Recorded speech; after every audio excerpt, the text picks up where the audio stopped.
bisa mengatur keuangan pribadi yang baik loh. Ternyata tidak rumit untuk bisa mengelola keuangan secara mandiri.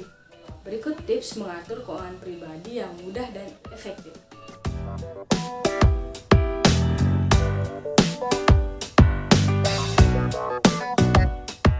Yang pertama, miliki catatan keuangan pribadi. Tanpa adanya catatan keuangan pribadi, kita tidak akan bisa mengatur keuangan pribadi dengan baik. Catatan keuangan pribadi sangat banyak sekali kegunaannya.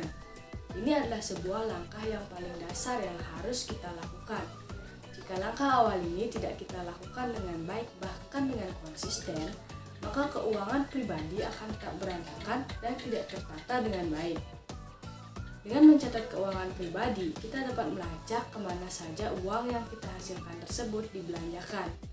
Selain itu, kita dapat mengetahui pengeluaran apa saja yang bisa kita kurangi atau kita perlu tambah nominalnya sesuai dengan kebutuhan. Yang kedua, buat anggaran bulanan. Dalam membuat anggaran keuangan pribadi bulanan, berikut adalah formula yang bisa Anda gunakan, yaitu 40, 30, 20, dan 10. Dengan bentuk pembagian sebagai berikut. Alokasikan 40% pendapatanmu untuk biaya pengeluaran sehari-hari seperti biaya tagihan bulanan hingga keperluan belanja sehari-hari.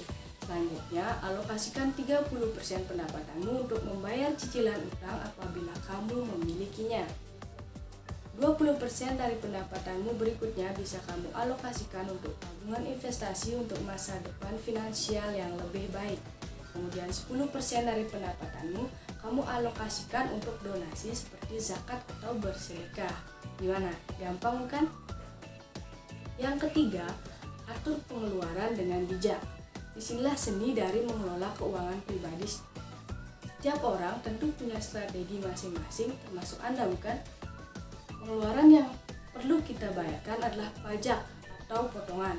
Biasanya bagi para pekerja atau karyawan, pajak ini secara otomatis akan dipotong dari gaji setiap bulannya, sehingga kita menerima gaji bersih yang sudah dipotong dengan biaya pembayaran pajak. Selain itu, potongan untuk jaminan sosial bagi pekerja seperti BPJS Ketenagakerjaan juga sudah dibayarkan secara otomatis.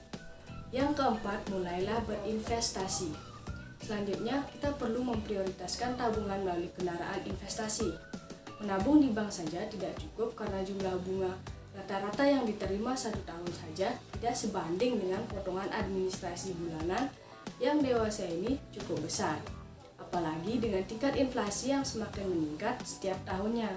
Oleh sebab itu, sangat disarankan untuk berinvestasi melalui berbagai instrumen investasi yang sangat menguntungkan untuk membangun mesin pencetak keuangan pribadi dan mempersiapkan masa depan finansial yang lebih baik.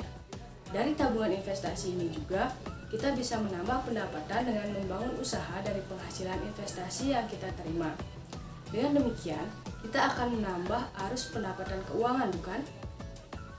Yang kelima, miliki asuransi kesehatan dan jiwa.